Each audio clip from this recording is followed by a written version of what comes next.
Mr. Hurd. Thank you and good afternoon. Last month, I invited board members and community members to join a student-led forum on school resource officers. I am pleased to report that it was a success with over 65 participants. I would like to quickly thank the many board members who took time out of their day to listen to the invaluable testimony our students have to offer. I also want to thank the numerous SROs who attended and showed students their commitment to constructively improving this program. The highlight of the night for students was at the conclusion, when board members recognized the concerns and solutions brainstormed and committed to swiftly addressing them in this boardroom. Finally, I would like to reiterate my continued interest in hosting an official public forum by this board to discuss the program with our community.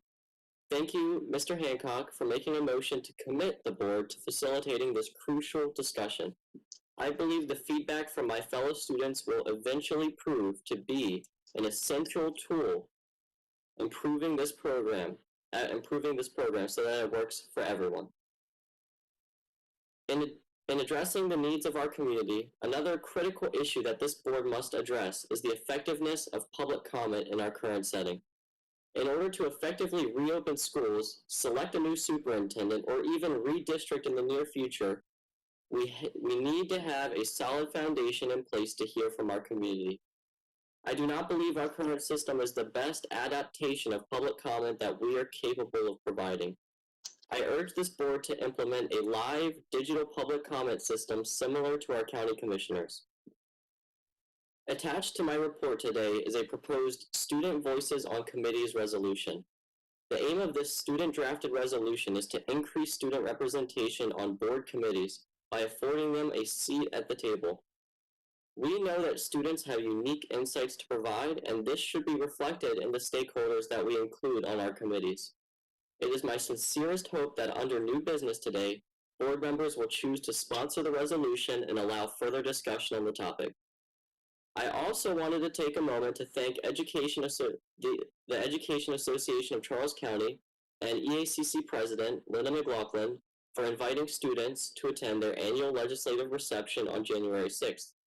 Although I couldn't make it, I heard great reviews from my peers. Students are always thankful to adult community leaders who create inclusive environments for all perspectives to be shared. Finally, last meeting, Ms. Wilson requested a presentation from my appointed staff and I on our structure, goals, and functions. We are looking forward to this opportunity and prepared to answer any questions the board may have. Thank you. Thank you, Mr. Hurd. Thank you, Mr. Hancock. Thank you, Madam Chair. Mr. Schwartz, do you have a brief summary of Senator Ellis's SB 245 bill? I can certainly send that to the board. What that bill basically says is that school resource officers will not be allowed into the school setting unless they are invited to come in for a particular matter of emergency, for example, by the school principal. That's not something we would normally support, of course, because we think school resource officers being in the schools at all times not only provide safety for those in the schools, but also provide services and resources to students as well. So removing them from the school setting would not be helpful.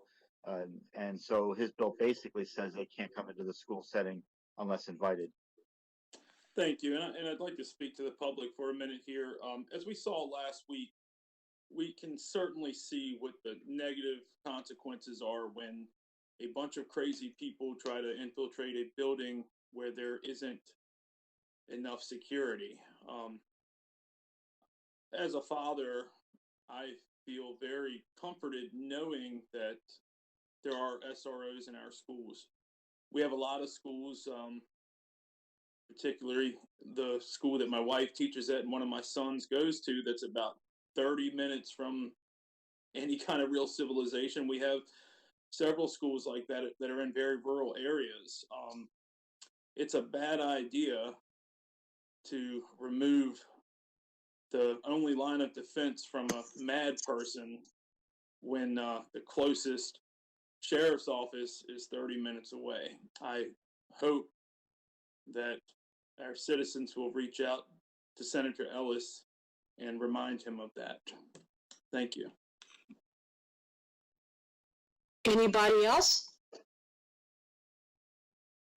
Ms. Brown? I do know that one other part of that bill says that they have to also be in plain clothes if they enter the building. And I can't see having them coming in plain clothes because they're not going to be able to do all of the different things that we have them do and form the relationship between the students and police officers when they're in plain clothes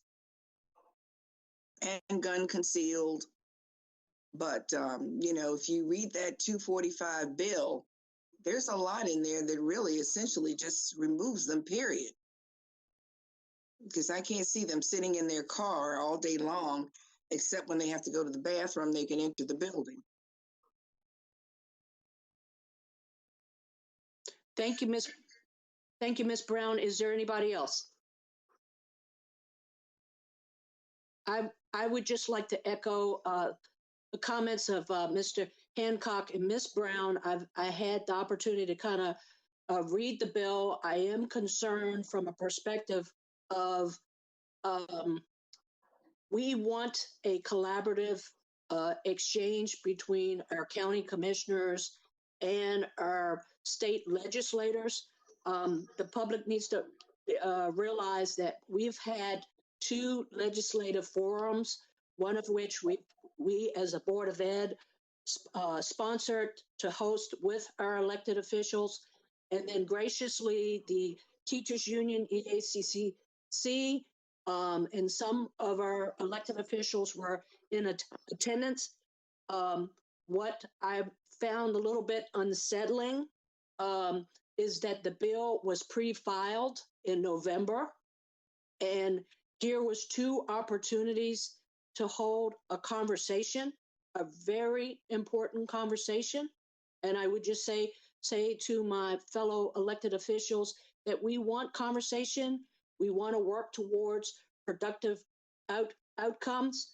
And then when I started reading the bill, as my colleague has mentioned, requesting that our officers be in plain clothes is concerning because officers in their uniforms should be a positive thing, not to mention the fact that the relationships that they build by being in the schools, if this bill was to go through, and I am being told that it's unlikely, but you never know.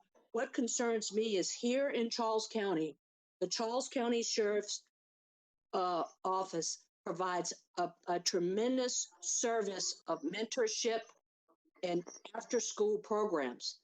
And if we do not have our officers who are building relationships, trying to recruit our kids to do positive things after school, my question is, if you introduce legislation like this, what are you going to provide to counter the change? And if at these 2 public hearings, we could have had a healthy discussion about this, because it's putting our students' best interest up front. And so I'm emphasizing the importance of transparency, conversation, collaboration, and the mental health services that go along with this as well. So I would ask the parents out there, guardians out there, if you like school resource officers in Charles County Public Schools, you need to reach out to your state delegation and express your opinions. And I'm just advocating the best bill going forward, and always a conversation. So thank you, Mr. Schwartz. At this time, I'm sorry, Mr. Hurd.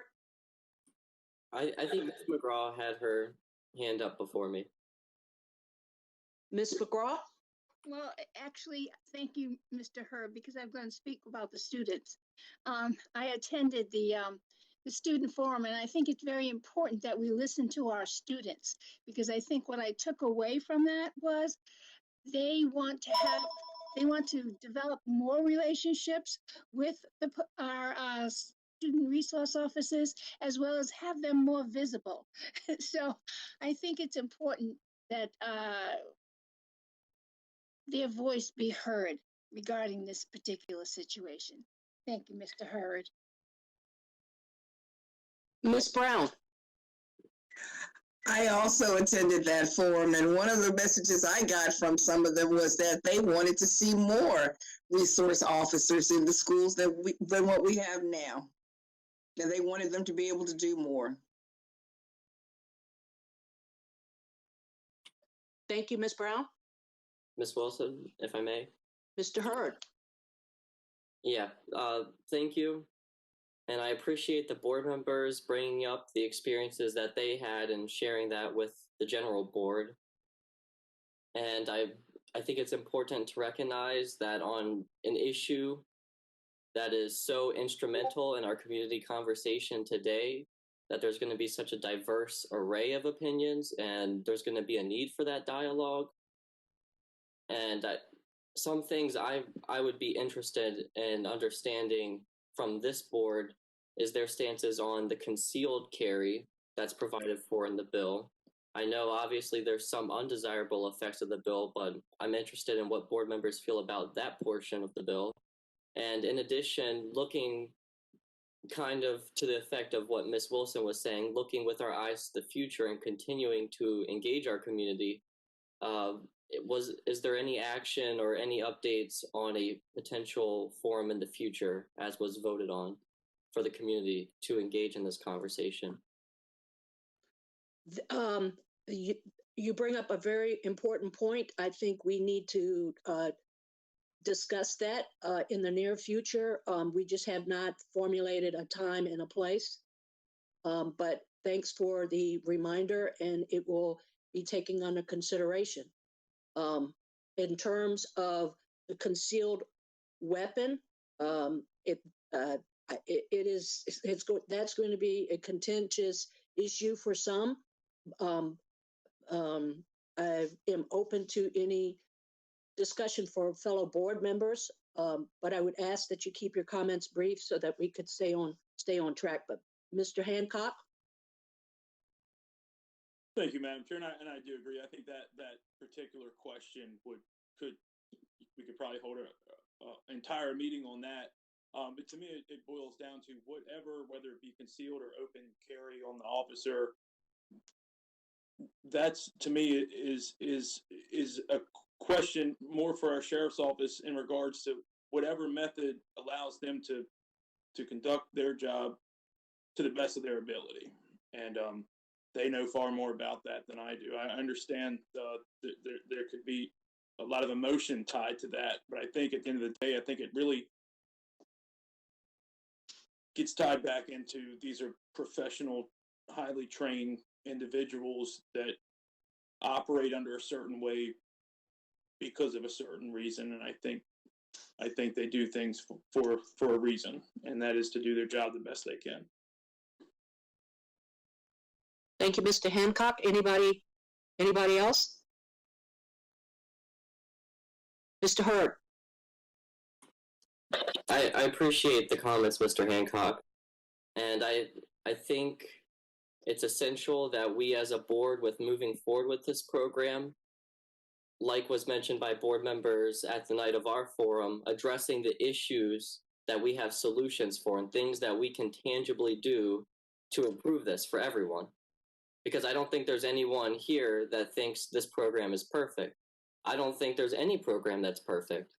And personally, from the testimony I have heard from students and the feedback I'm getting, I would hope that this board, while we're discussing the larger issues in this program, would take steps to support options like concealed carry. Because I think one of students' concerns is, and I think this was mentioned by other board members, is the mental effects of having guns in schools. And I know other jurisdictions have, I think in some, taken action to remove their weapons. But I think concealed carry still allows for the protection of the school system to the effect of what Mr. Hancock was saying, while aiding students' mental health and hitting that sweet spot of allowing a job to be performed, but in appearance, creating a connection rather than that immediate association with what they're there to potentially prevent. Madam Chair, sorry, if I could just follow up real quick. And Mr. Hurd, I agree with you. And I just think this probably would be the idea that you brought forth last month, and I recommended having that public forum.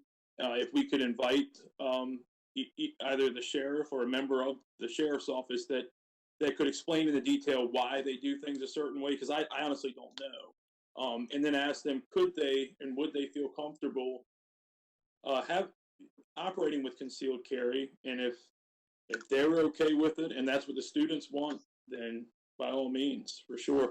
And I think it goes back to your initial request of having that public forum. I think that's where these answers really will get, where these questions will get definitive answers at. So, but thank you, Ian, and thank you, Madam Chair. Mr. Lucas. Thank you, Ms. Wilson. If I could, I'll make a statement, and that statement is that the board supports SROs, and the details of any bill that is put forth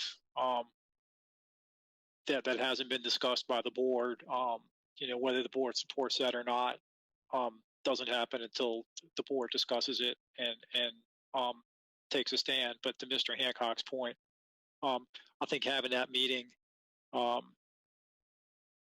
is beneficial for everybody. I've been a longstanding supporter of SROs in schools, but as Mr. Hurd said, nothing is perfect, and if there's ways that we can make that better, then we should strive to do that. Thank you. Thank you, Mr. Lucas. Is there a consensus to move forward with this public forum amongst Madam Mr. Chair, Ms. McGraw?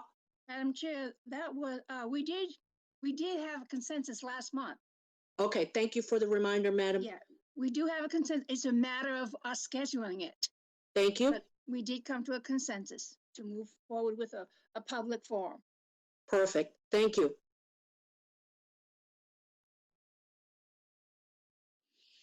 Mr. Hurd. I know there was a lot of commentary earlier today about public forum and what that would look like in the future. I know it wouldn't be appropriate to solidify exactly what that would look like in a board policy suspension, but the current language just says that the effect would be the board may decide to suspend for meetings for the public will not be able to attend. I would support an amendment that would allow the board to suspend in-person public forum, but while stipulating that a digital, some form of live public forum is still required. Dr. Hill. Thank you for bringing that up, Mr. Hurd. I've been in touch with our communications team, and our goal is to provide a live digital public forum for the February meeting. Good. Thank you, Dr. Hill.